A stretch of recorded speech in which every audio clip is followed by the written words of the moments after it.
All right, everyone. Welcome back to another episode of Speak to the Beak.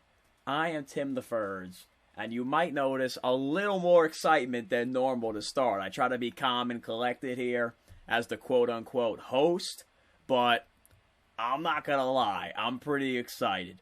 So if you're listening on the podcast right now, just the audio version, obviously you can't see it, but this will hopefully be our first video upload to YouTube through the Beak Brands channel and the Beak Brands website. So now not only do you get to hear my beautiful voice that is really good on radio, believe it or not, which is not planned, that's just how I sound, you also get to see me and our friends of the show here. Which means if you're watching on video, you already know that I am joined by friend of the show, Keith Hernandez. If you're new to this and you're saying, that's not Keith Hernandez, no, that's my Keith Hernandez right there. I guess actually that side, no, the other side, yeah, over there. Yeah, all right, there you go. That's my Keith Hernandez right there. So, Keith, how are you? I am as happy as could be. Less than 2 weeks to opening day. I'm Less ready. than 2 weeks to opening day. We're rolling through our divisional previews. So let's just give the people that are new to this, because we might have some new, I guess, viewers, because we're now on the YouTube there. We're doing divisional previews. We have a lot of stuff for you. We go team by team, even the terrible ones, okay? We spend some time there, too, because everyone needs a little love, all right? We have some fantasy nuggets here and there. We have some betting picks. So, you know, if you want to lose degenerate friends, which I also found out, that's a big saying around these parts. So if you want to lose degenerate betting friends, we got picks for you. If you're not want to lose degenerate betting friends and you like to just bet and not affiliated with Lou, we got you covered also. So don't worry. We got betting picks for everyone. So far, we've covered the entire American League. We are currently up to the NL Central. So like Keith said, less than 2 weeks to go, which means we got NL Central, NL West, and we are off and running. So we're in pretty good shape, I'd say. But before we start, whether you're listening or watching, here's what we're going to need. Number one, follow at Beak Brands on Instagram, Twitter, Facebook, and YouTube now, because, okay, we're getting places, and YouTube. Obviously, you can get all of our content there. If you like to look at us, you could do that. If you like to listen to us, you could do that. If you like to read in 2021, you can do that, okay? Number two would be to check out the website, beakbrands.com. If you like what you see on YouTube or you like what you're hearing through either Spotify or Apple Podcasts there, we have more content on the website. That's number two. Number three, we're going to need you to subscribe to the Speak to the Beak podcast, which is on Spotify, it's on Apple Podcasts, it's everywhere you listen to podcasts. And we're also going to need you to subscribe to the YouTube channel, which is also Beak Brands. So just throw that in to the little monotony we got there.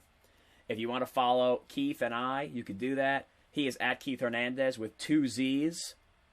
I am Tim Ferdinand. I almost had a brain fart right there. I was like, what am I on Instagram? I'm at Tim Ferdinand on Twitter and Instagram. So, we're ready to start. Today is the National League Central. Let's do it. Keith's excited. Might be the worst division in baseball. Yeah, but I'm might be the worst division in baseball, but I'm still ready to go. We're in this. Yeah, so it not might be. This is the worst division in baseball, all right? I don't have any problem saying that out loud. If you're somewhere, live in the middle of the country, come at me, but it is what it is. Division's not good, all right? Just not. So, I guess we'll go through, the normal waves here, Keith. So, if you're new to this, this is what we got for you. So, let's give you the current betting odds on the division. You got St. Louis Cardinals plus 105. Cincinnati Reds plus 333. What a strange number. Brewers plus 375. Cubs plus 500. And then the Pittsburgh Pirates are plus 6,600. But before we even dive into any of that, Keith and I keep you up to date here. So we're going to give you our favorite signing for the division. I've talked for about 5 minutes straight now. So I'm going to let Keith have some shine here. So, Keith, who's your favorite signing? Let me know what team and what player and why. Yeah. So for me, it's going to be the Cubs signing Jock Peterson. If you keep it up with spring training, he's like on fire. He's hitting like 600. It seems like every time he goes up to hit, he hits a home run. I think he's like 6 or 7 home runs right now. He's going to be big for them because he's going to be a huge trade piece for them. Some team that's in contention is going to be looking for a lefty bat, whether they need some outfield help or, they just need a lefty power bat off the bench. And the Cubs are going to fleece some team for a top 10 prospect. And that's going to be a big piece of them because I don't really think the Cubs are going to be in contention this year. So Keith took my strategy to this, which is to sign a veteran to trade him for prospects. So listen, I sign off on that 100%. My pick is Yadier Molina as a re-signing to the St. Louis Cardinals. Listen, I don't care what anyone says. Like, this man might be the best catcher to ever live. And I don't think that's, like, too over the top, hot takey. If I had to pick a catcher, I'm taking this guy. You can't run on him still to this day. And to go along with it, he's still got a pretty decent bat. But for me, it's what he brings to the team that you can't measure. Leadership, little nuances of the game, that relationship with umpires and whatnot that you have as a catcher controlling the pitching staff. So I think bringing back Yadier Molina is huge for the Cardinals. He's been there since, I don't know, like mid-2000s. I think, Something like 2004, 2005. So it's been about 15 years, give or take a couple there. And I don't think they have a catcher waiting in the wings. So they needed to bring him back. It would have been stupid to let him walk. I know there were some rumors at the end of last season that he was going to leave. I know, apparently the Mets, there were some rumors that they were looking at him before they went after, McCann. And I don't think he was going to leave just because he's been there his whole career. I would expect that he wants to finish his career there. Especially, if Wainwright had retired last year, I think he would have left. I think because Wainwright stayed, and I think that's why he's still there.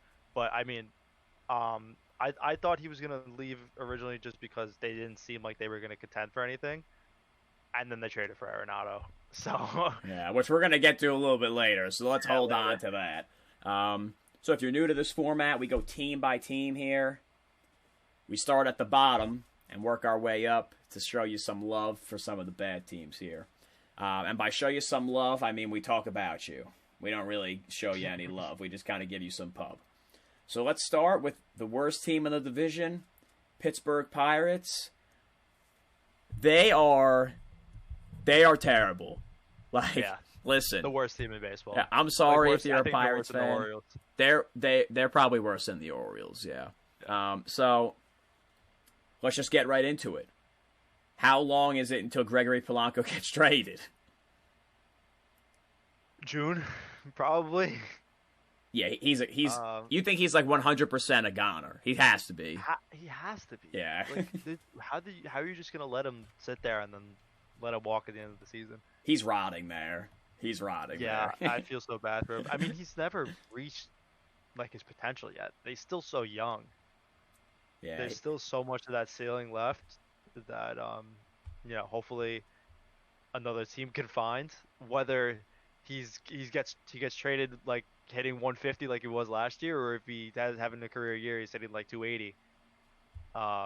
Some team is gonna pick him up. It doesn't matter. But you remember when it was him? He was the last guy to come up, right? It was Andrew McCutchen, Starling Marte, and him, and it was their outfield's gonna be insane, and that didn't last long at all. They got bounced in the first. In the wild card game.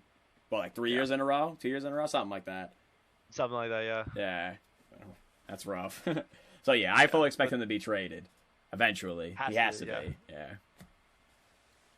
So only bright spot I really see on their team is Ke'Bryan Hayes. I mean, came up last year, hit 340.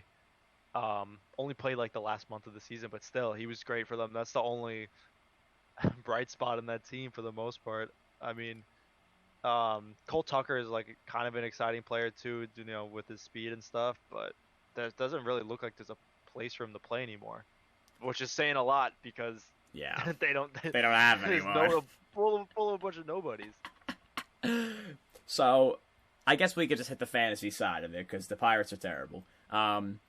Is there anyone other than the two people we just named? Well, I guess Tucker's the third guy. Is there anyone other than those people that you'd even consider taking on your fantasy baseball team this year? No way. No way. Stay away from anybody on the Pittsburgh Pirates except for like Brian Hayes and Gregory Polanco. And even then, like those guys are going to be drafted late. Yeah, super late. Like Gregory, like we said this with Jonathan VR. Like Jonathan VR, when he was on the Orioles like 2 years ago, he was one of those guys that just because there's nobody on the team, he went off. Yeah. They don't even have anybody like that. That's like, I mean, Brian Hayes maybe if he's consistent with what he did in that 1 month in the majors last year, but Gregory Polanco isn't the type of player. Todd Frazier is going to make their major league team. He's on a minor league deal there right now, but he's not that type of player either. I mean, he had a chance to do it in Texas last year and he didn't do anything. He's probably another guy that's going to get traded. Hopefully not to the Mets. I do not want to see him there again, but some team will pick him up. Don't bring that up. Please don't do that. Please don't, because that's something we would do. Yeah. Oh, man. So, I guess we could wrap up the Pirates really quickly here. Last two things. Mm-hmm. Number one, are they going to win more than 60 games? No. I don't think they are either. No pitching, no bullpen. Any lead they have is going to like be gone by the 6th or 7th inning. Yeah, they have nothing. And I know we brought this up a little bit when we talked about the Rays and the AL East, but that tweet, if you guys don't follow, like, all right, so Keith is a really good follow here on Twitter because on Instagram he sends some funny stuff, but on Twitter because he retweets a lot of stuff, so it comes up on your timeline. The Onion and also the Beak Brands account also retweets it, so if you just follow us, that works. The Onion wrote like this fake thing that the Pirates are just like a mafia, like money laundering front, because it's like there's no way that a real person could be like actually running this operation. Like it has to be just like some drug ring that's like using the Pirates to launder money. I thought that was like the funniest thing I've ever seen for a pro sports team. I wouldn't even be surprised. No, I wouldn't be surprised either. So, sorry if you're a Pirates fan. Check back in like 3 years. Maybe we'll have something good to say about you. But for right now, we're going to move on. Chicago. Obviously, the Cubs, because the White Sox play in the American League here. So, this is time for a little thing we like to call Keith's Corner. So, we give Keith our undivided attention for about 5 minutes or so. Sometimes a little more, sometimes a little less. He kind of takes over. I get to hang out, and he tells you some hard-hitting information about a team. So, Keith, you got it. On our first ever video, Keith's Corner. And you could tell he's in the corner, because if you look at the background there, he is in the corner. I'm in the corner. So what do you got for us today? All right. So, mainly, what are the Cubs doing? I mean, I don't know. Traded away Yu Darvish to the Padres. Well, traded away Yu Darvish to the Padres for not much. Clearly like a salary dump. Theo Epstein wanted out. He's like, my work here is done. I can see this is a team that's crumbling quick, and it's gonna have a lot of rebuilding to do, and I don't want to have any part of it. So I am out of here. He left. He's now with the commissioner. He's doing a lot of good stuff. They have 3 star players on expiring deals: Anthony Rizzo, Chris Bryant, and Javy Baez. You had a chance to trade Chris Bryant. Teams were all over him after his terrible year in the shortened season last year. Probably would have gotten you a pretty big return before the Arenado trade. We'll get to this later. Arenado got traded for nothing. Yeah. But if they traded Chris Bryant early, they could have gotten some big pieces for him. I'm sure that he will be traded at the deadline because the Cubs are in no position to be contending. Kyle Hendricks is probably another guy that's going to get traded too.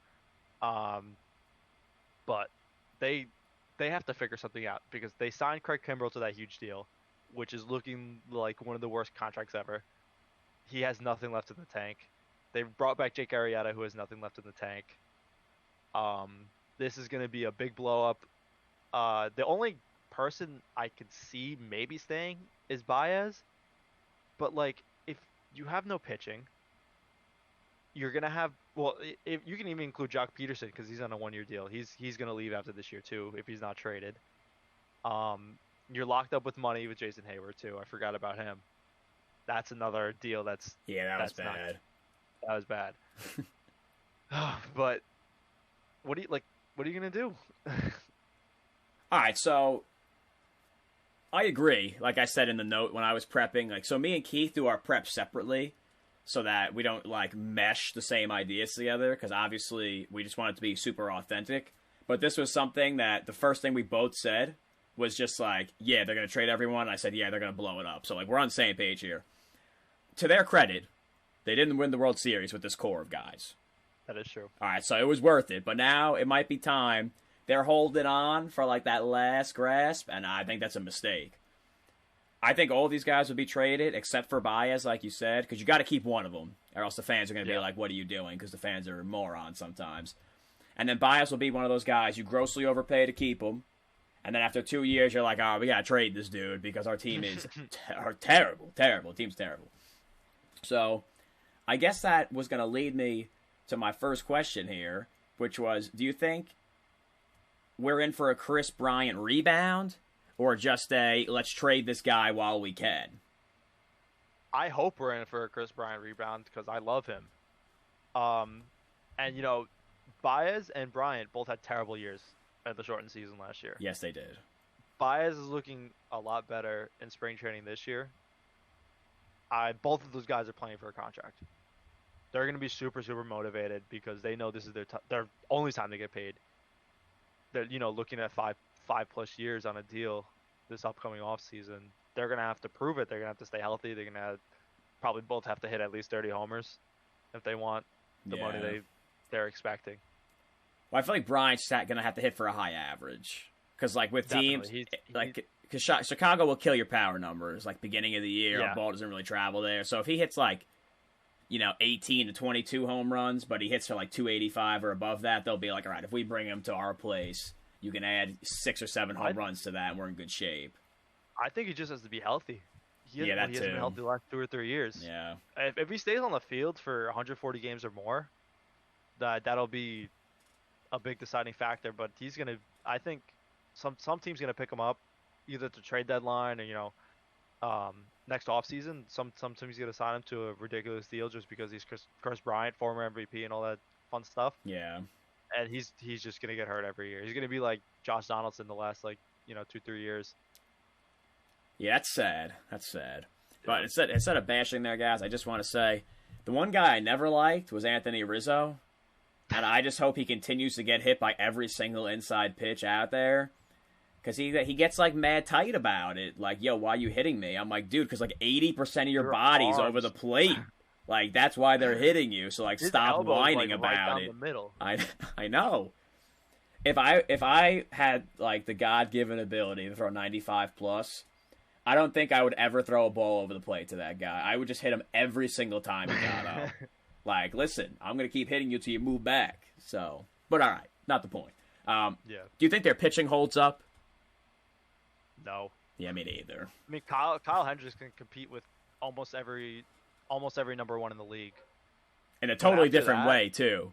Because he does not throw hard. Yeah. He's going to throw 86 to 89. Yeah. Yeah. 91 max. He'll throw a little two-seamer up and into somebody. 91 in the home game, so they jack up the radar gun for the home team. They love the theme of guys who throw under 90 because they picked up Zach Davies. That Yu Darvish trade, too. Zach Davies throws 83 miles an hour. And Jake Arrieta doesn't throw hard either anymore. Not anymore. He's popping out at 92, 93. Yeah. He's not going to be throwing those 100-mile sinkers like he was last time he was with the Cubs. No, I agree. But do you like these guys for fantasy? I know there's a lot of big-name guys that we just named. Yeah, Kyle Hendricks is going to be a good fantasy guy. Stay away from Craig Kimbrell because he's not going to come back. His arm is shot. He's done. Well, not even that. If they trade everyone, he's not even going to get save opportunities because he's not going to win the games. So exactly. You got two double-edged sword there. Exactly. I mean, Wilson Contreras at catcher. We talked about catchers before when we were talking about the AL Central. There are not many good catchers out there. So if if you like beefed up a part of your team and nobody's picked a catcher yet, you might have to reach for a catcher. He's the crown jewel of their team because, like we said on that other podcast, there's only like 4 catchers that are good, like actually good, and he's one of them. He's a little streaky, but listen, there's not much to pick from, and he plays a lot. That's what I was gonna say. And he plays multiple positions. So he qualifies for outfield. Exactly. He's gonna play games in right and left field. So like, if there's gonna be games where like, oh, let's get him, like, give him some rest on his knees. Let's put him in right field.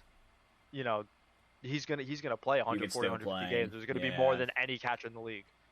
And you can still play him at catcher. That's the beautiful part about it. Yeah. Cheat code. Yeah, I'm a big fan of that. So we're going to talk about the Cubs' like division chances a little bit later. We're going to move on to our next team. So Milwaukee Brewers. This is a common theme in this division where no one has any pitching. And they follow suit. They haven't had any pitching, I don't know. Since they had Prince Fielder.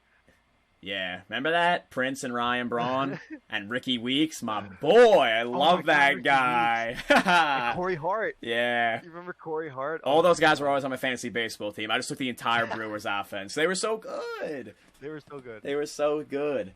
They had a shortstop, too. Who was that? Because Weeks played second base. Oh, my God. Yeah. All right, maybe it'll come to me. I don't remember. But, all right, whatever. We're, reliving Prince Fielder days. So, they have no pitching. So let's just start with the strength of their team. And to me, that would be Josh Hader. Or he's one of the strengths of their team. And their outfield's also another strong part. We're going to get to that in a second. So is this the year? Now, if you're unfamiliar with Josh Hader here, it seems like he pitches like starting pitcher innings out of the bullpen. It's like this really weird dynamic where they throw him like 2 or 3 innings every time he pitches. And this dude pretty much only throws fastballs.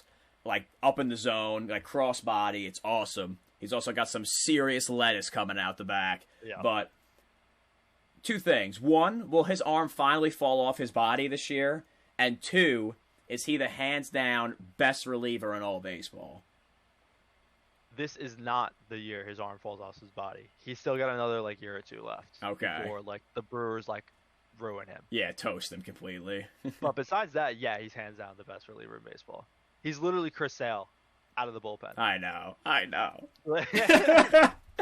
He's so good. He gets me so excited. I love him. But I don't get to watch him that much besides like whatever highlights I see. So like every time the All-Star game comes around, this is like my favorite time when it's his time to come and he just smokes everybody. Yeah. I had him in fantasy baseball like the year he broke out.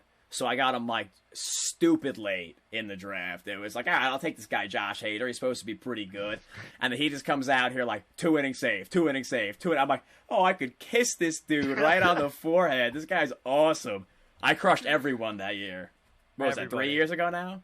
3? No, was that the year I played you in the championship? Well, I usually play you in the championship. It's usually... Yeah, keep that. Listen, if Saquon's listening to this, he's not going to be happy. I know.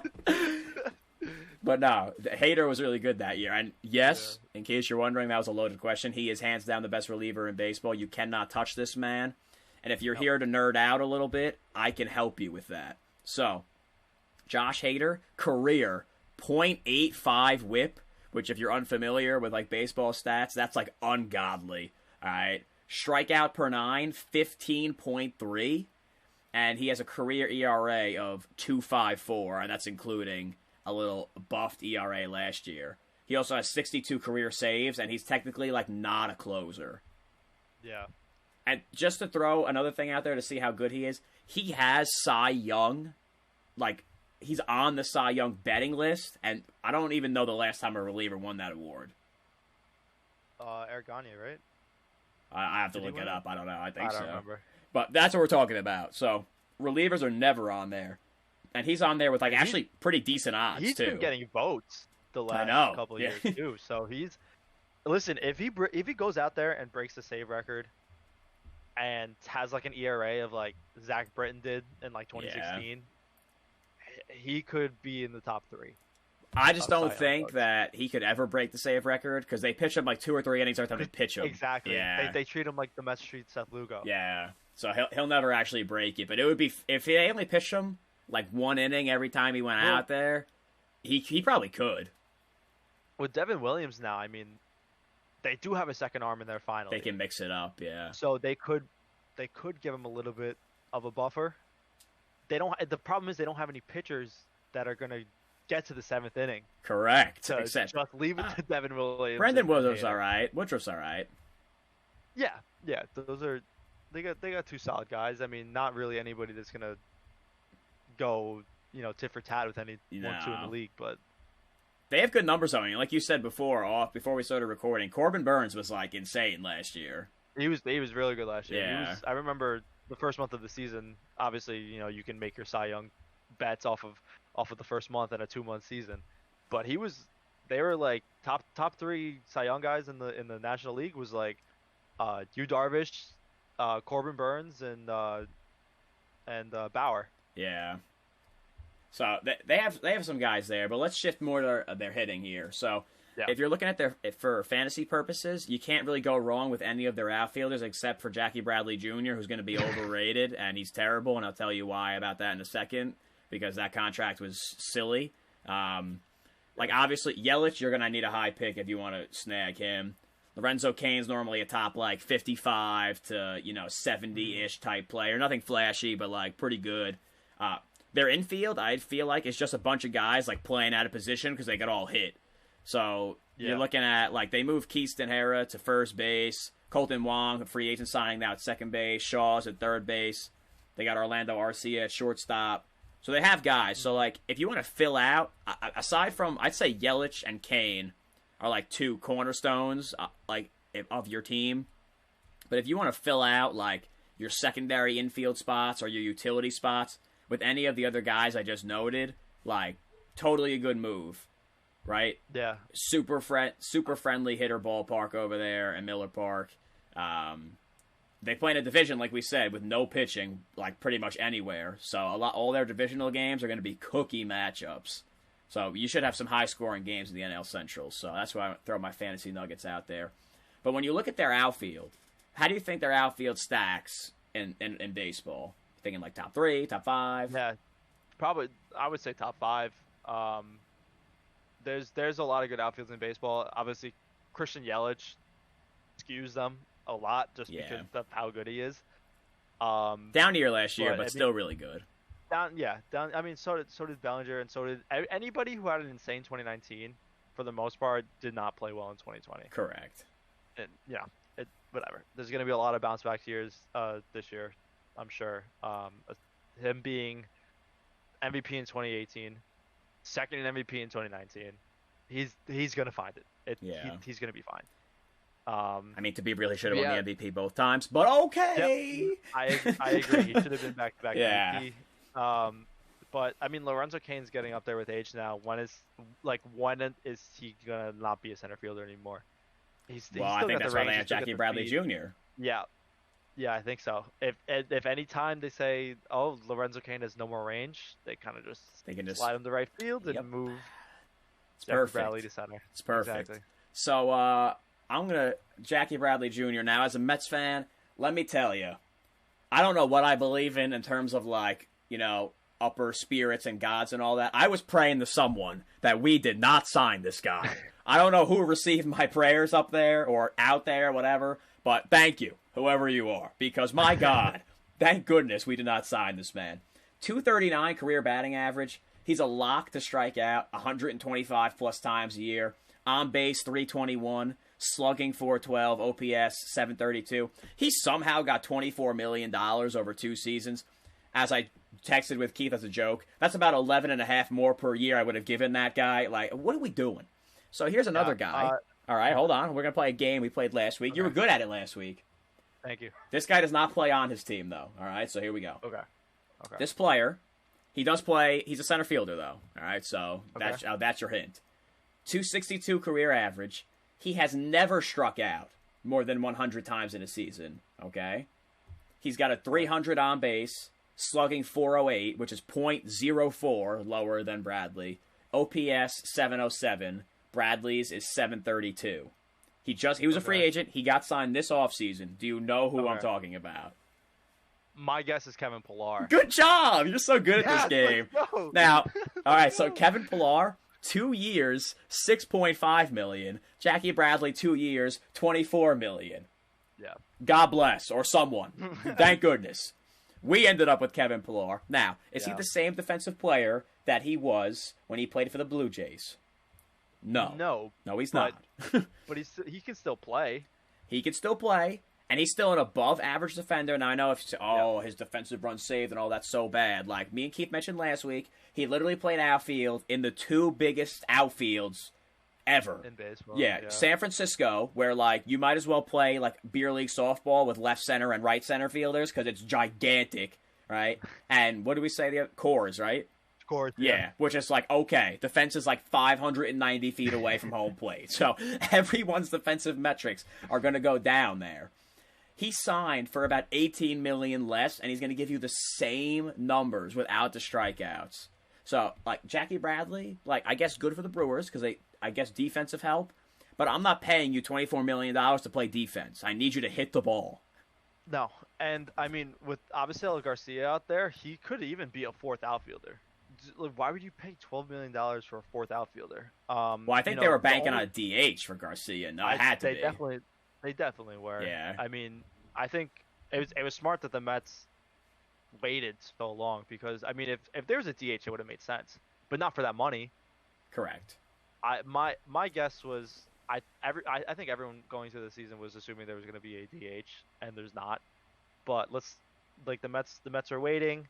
Let's say DH was announced. I think the Mets are thinking more along the lines of like 2 years, 12 million, maybe 15 million max. I think 12 million would have been like a little much for me still, but like that's like slash the price in half. It's like, okay, it's not terrible now. It's not terrible. It makes sense for that. I mean, for your pitching staff to fill up your up the middle defense like that, it would have made sense. Correct. But without a DH, you need those 3 bats the Mets have in the outfield. They need, and that's why it was good they stayed away from Jackie Bradley. That's why I was concerned. Good for him that he has his money. That's all I'm gonna say. Whoever his agent is, like, maybe He's one a Boris day. guy, I think. Oh, really? Good. So maybe one day, if we ever hit it big out here, you can be my agent because I'm not really that talented. But if you can get me that kind of money, I think we're in good shape. I'm just throwing that out there. And like I said, for every team, we're going to save our picks for the end, so we're going to hold off on the Brewers. Now, obviously, we're a little more optimistic about them than the Cubs. Let's go to the next team in line here, Cincinnati Reds.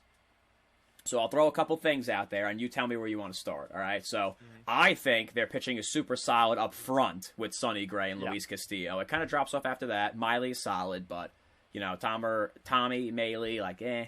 And then, Jeff Hoffman, not good. Nope. I think their bullpen is really good between Garrett, Lorenzen, and De Leon. Now, I do like Doolittle. Keith is going to come at you with some anti-Sean Doolittle things there. The only reason I like him is because they signed him pretty much for nothing. So if he doesn't work out, it doesn't really matter. So let's start there. Can their starting pitching, because I think they have the best pitching in the division. Yeah, definitely. Okay, so is their pitching enough to hold them up with all these other teams that don't have any? Yes, but their defense is going to take them a step back. Yeah. Their outfield defense isn't great. Well, the outfield's also like, smaller than where I'm sitting to my basketball hoop outside in the front. That is true. Yeah. Yeah. So you don't need the great outfield defense when your outfield's so small. Yeah. But I mean, Nick Castellanos is a DH. He's not a right fielder. Or a third baseman. Yeah. Yeah, or a third baseman. Mike Moustakas is also not a third baseman. He's okay at third base, but they're plugging him at second base now.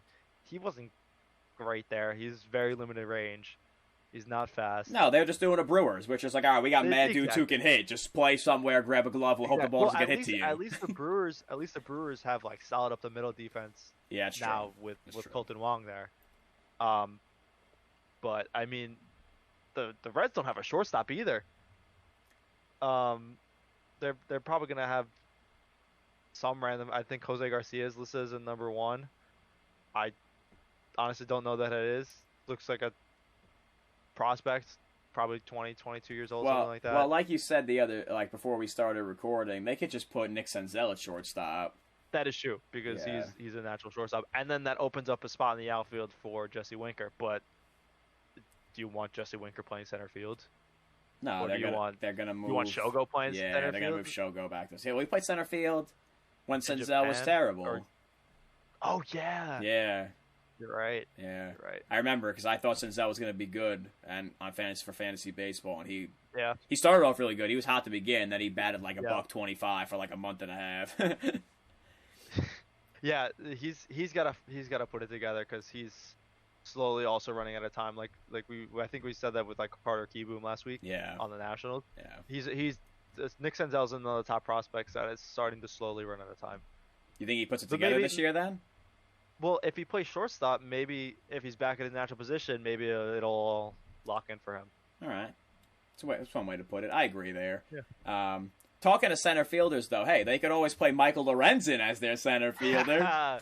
So for those of you that don't know, let me just fill in the casuals here.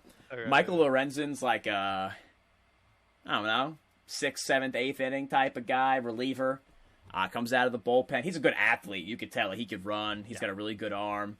He is currently listed on their depth chart as their 3rd center fielder, which is insanity because he's like their number 3 guy in the bullpen. But he's also like their pinch runner. They're like, yeah, we're going to pinch run our pitcher. And I'm like, what are we doing out here? And here comes this like super jacked reliever coming off the bench. He definitely does not have his own helmet. They're just like, here, throw this on and go to second base. Like, I love it. No, if he hit like 6 homers in a year, he definitely has his own. Now he does. But when they first did it, I was like, what is going on? I remember the first time they put him in left field, I think it was. He gunned some guy down from like deep left field, like probably 20 feet off the warning track, and he threw a missile to home plate, and I was like, oh, that man can actually throw, not just pitch. Like, he's got a cannon. Well, if you remember when he first came up, I think he was a starter when he first came up, but he wasn't that good. I think so too, yeah. And then they moved him to the bullpen, and he also wasn't that good. But then he started to figure it out. But I think I kind of wanted him to not figure it out in the bullpen because I wanted to see him in the outfield, like a Rick Ankiel type guy, because he could hit too. He can hit. And having a cannon out there in the outfield probably would have been better for that. I mean, I honestly think he could probably put up similar numbers like Nick Castellanos if you gave him a full season. I just love how we're geeking out about their like 7th inning bullpen guy playing left field.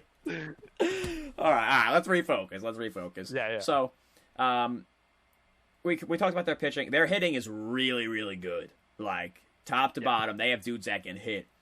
Also, like the Brewers, they play in a super, super friendly hitter's ballpark. You can't go wrong with anyone on their team.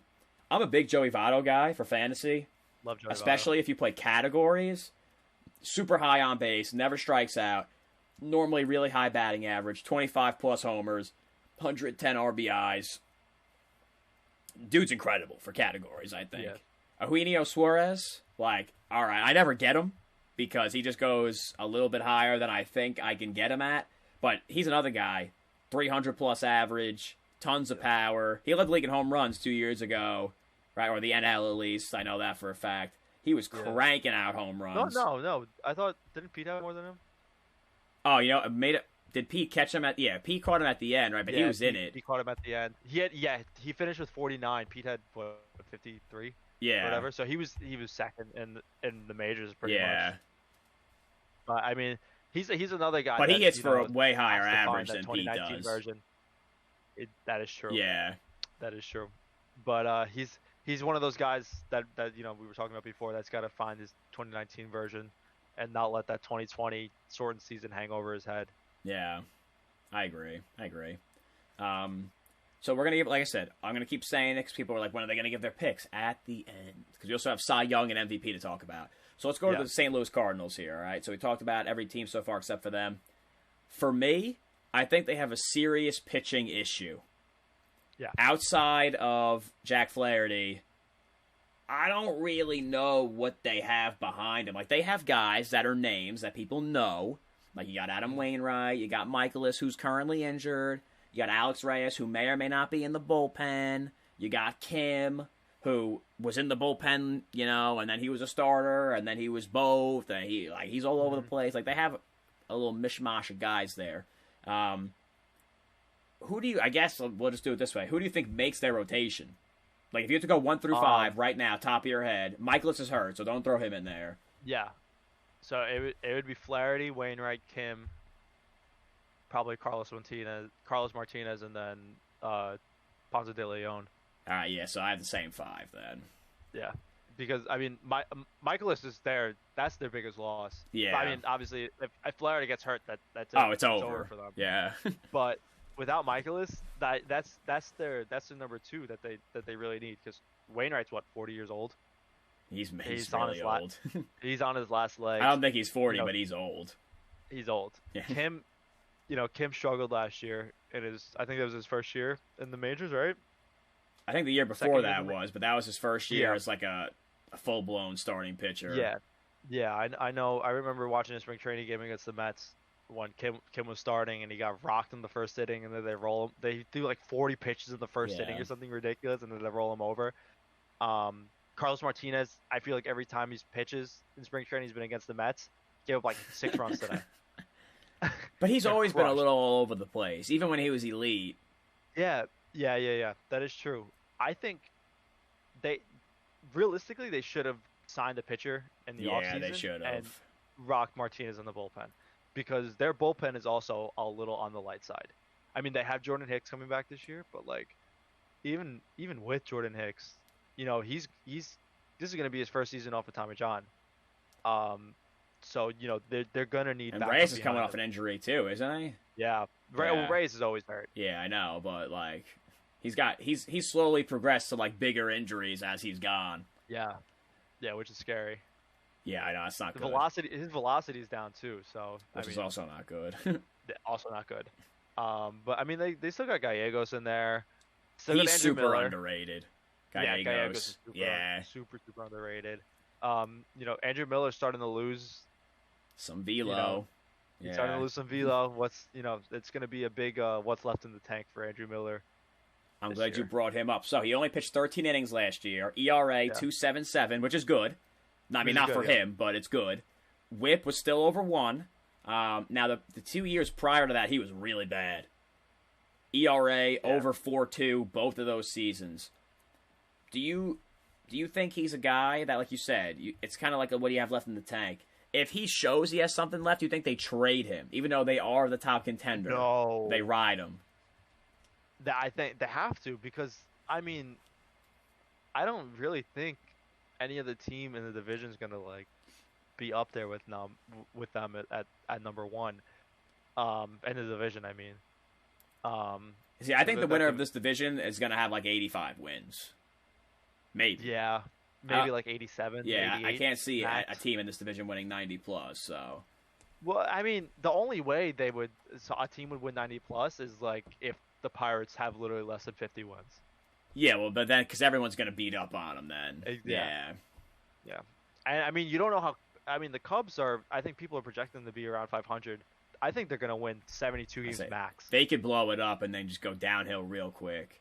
Yeah. Like, right now, I feel like this division's, like, really close between, like, the Cubs all the way through the Cardinals. Mm-hmm. And then, like, Pirates we know are going to be bad.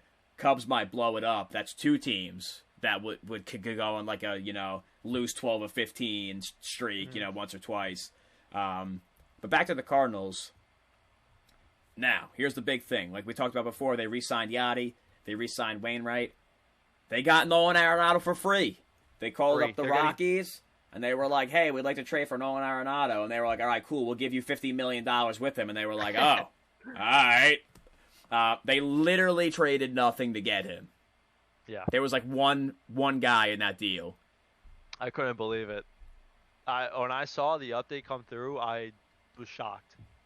Like I just didn't know what to do. Is he a top 5 player in baseball? Top 10. All right, so you got who's your top 5? Trout. Yeah. Tatis. Okay. Soto. Okay. Yelich. Okay.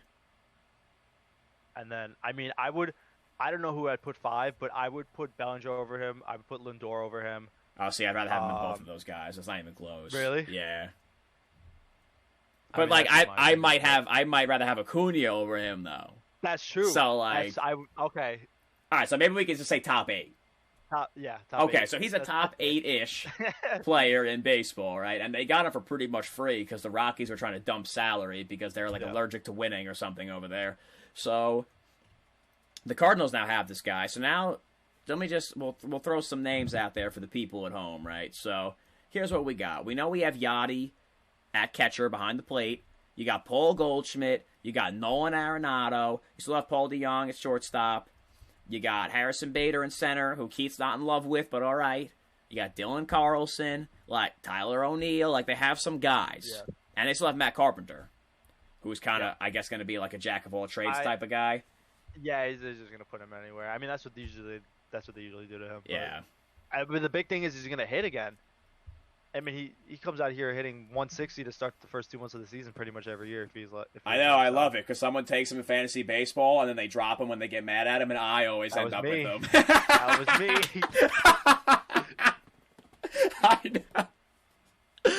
I know. It was like June, and we still hitting on the I200. know. Like, he's not coming back. I know. And then remember he hit 400 in I know. July. I had him. I know. Oh my God. That's happened 2 times. The other time was when you dropped the Sasha Iwakuma, and I picked him up, and he threw a no-hitter. Oh, man. That was funny. That was really funny. So, obviously they picked up Arenado for free. That's what I think made them vault to, like, the favorite in this division. Yeah. Like, that put them over the top. Because I think they probably would have been the 3rd favorite in the division. Without if it wasn't for trading for Arenado. Yeah.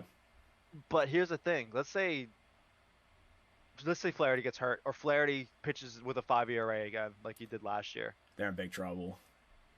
First of all, they're in big trouble, but does Arenado opt out? Even though he said, I'm not opting out when he got traded. He's like, my intention is to stay here through my career, through the contract, whatever.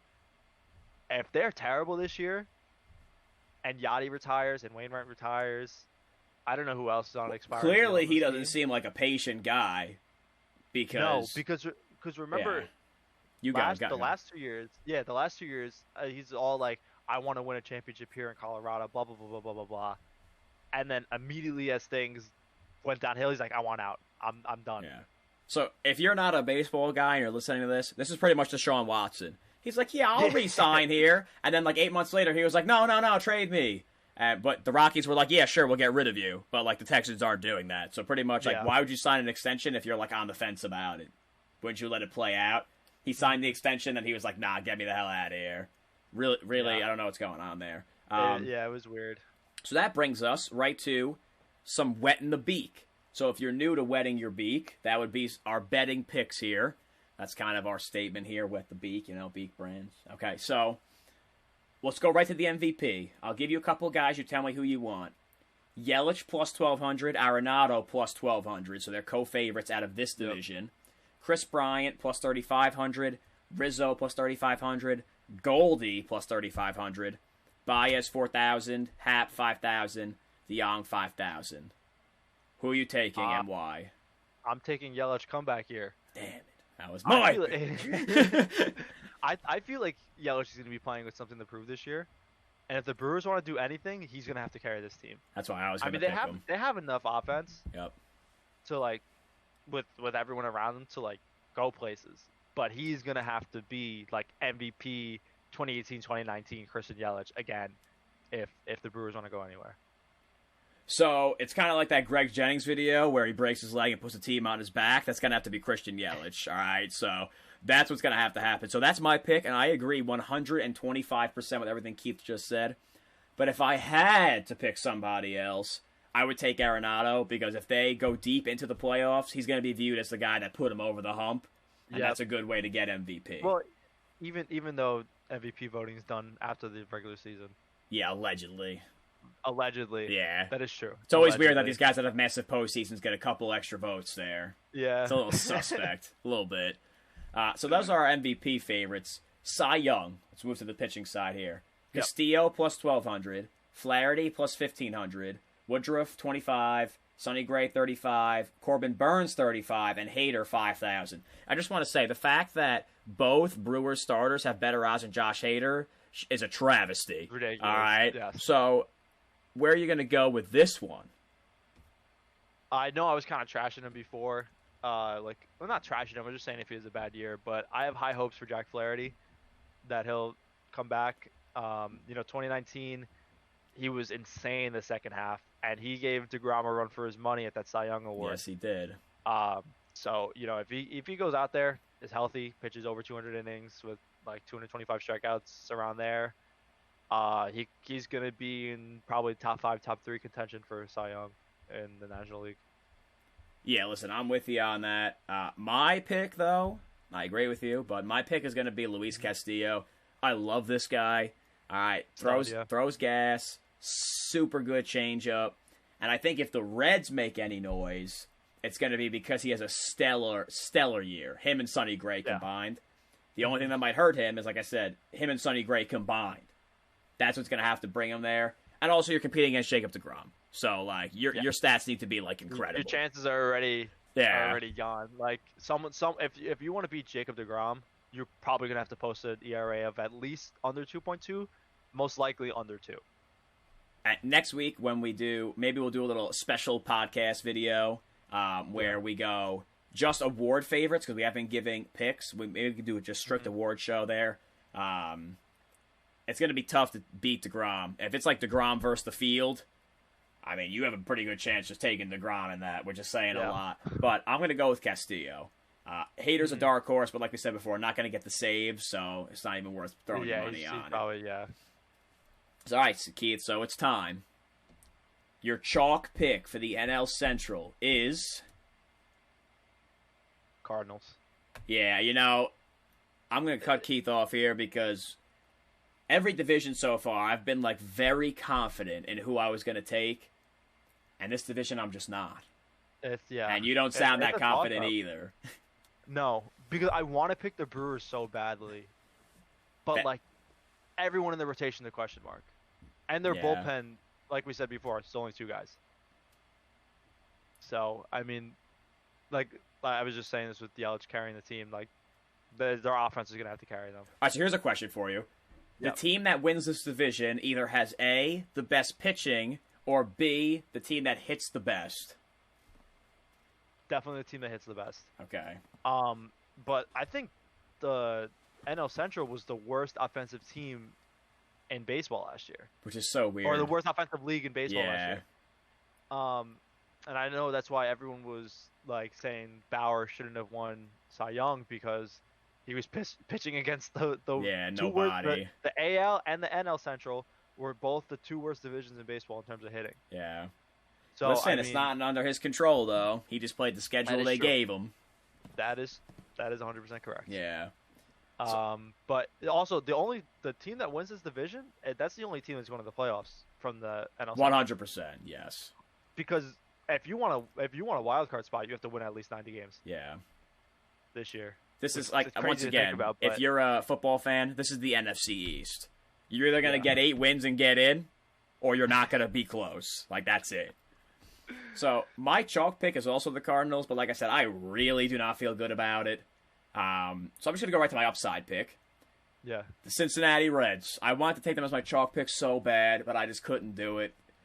I love this team. I don't care that everyone plays out of position. I don't care that, the left field fence feels like Little League and it's like, whatever. It feels like it's 285 down the line, but it's obviously deeper than that. I just love their team. I love their pitching. Well, not love. I like the pitching that they have, the top end of it. I think that is going to be a determining factor for them winning the division. I like their lineup a lot. Joey Votto's hilarious and Canadian, so you can't go wrong there. My secondary pick would be your Brewers, but I've seen it too many times where it's like if Yelich doesn't literally carry them, they're not even close. Yeah, so I'm going to take the Reds. Yeah. My problem with the Reds is that last year, with Bauer, who was the Cy Young in the NL, they made the playoffs by 1 game. Yeah. And then they played the Braves in the first round. They got shut out twice. Yeah. which is embarrassing. So I mean, without Bauer, they didn't really feel what who they got. They got Wade Miley, right? Yeah. And Jeff Hoffman, the GOAT. Yeah. So I mean, just a guy with a pulse. Exactly. Yeah. Without Bauer, I mean, it's gonna be tough. And let's see how many games Sean Doolittle blows for them. Let's see if he even makes the team out of spring training. Yeah, that's true. All right, so tell me why you want the Brewers then. Is it only because you're afraid of the Reds, or is it because you like the Brewers? No, I like the Brewers more, and like I was saying before, I don't trust the Reds without the pitching they had last year. All right, I mean that's reasonable. Yeah. So I think that wraps it up for the NL Central. So a couple of things I have to remind you about before we go to next week's preview here.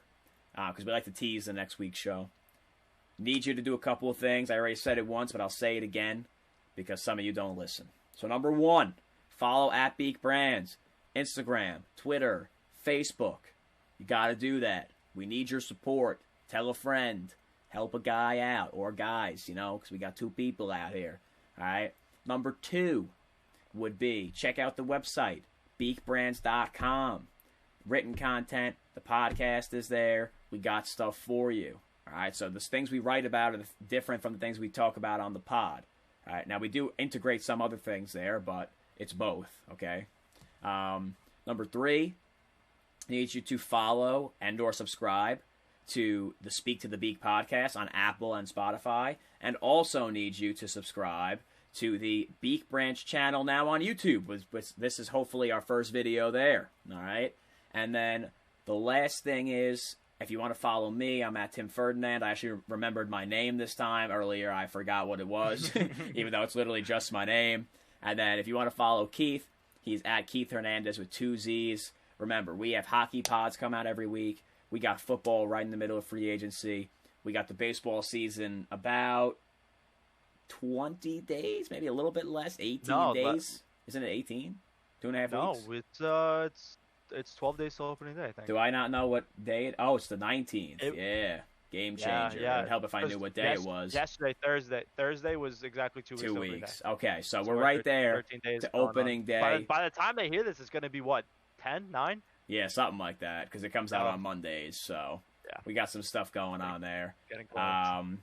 And that's kind of that. Next week, we got the NL Central. We got the NL West. I don't know where I am right now. The NL West. And those probably have the 2 favorites to make it to the NLCS with the Padres and the Dodgers. So you definitely don't want to miss that one. Second best division in baseball. All right. So we'll talk about that next week. That's a good little tease there, Keith. I appreciate you. So like I said, give us a follow, give us a share, tell your friends, comment. If you like what we're doing here, let us know. We're going to need your rate and review there on Apple to kind of bump us up the ratings. Subscribe on YouTube, like the video. Yes, we're begging for your support, but we could really, really appreciate it, and we could really use it. So that's what we got there. Me and Keith will be back next week. Like I said, NL West. Hockey during the week normally drops on Thursday. Football is kind of a spontaneous, kind of big news thing as of right now. We should have one coming out shortly. So, with that being said, you will hear us and hopefully see us again next week for baseball. So, Keith, it was a pleasure doing the video with you. For those of you that are at home, like this man's out here living in the corner with the shirts in the back, we're working on the aesthetics, people. But we just wanted to give you a little video because we have heard one of the requests we got was, I can't listen to just audio. I need to see people speaking. Well, here we are. All right, we're here. So we made it happen. So until next time, we'll see you guys then. We're out of here.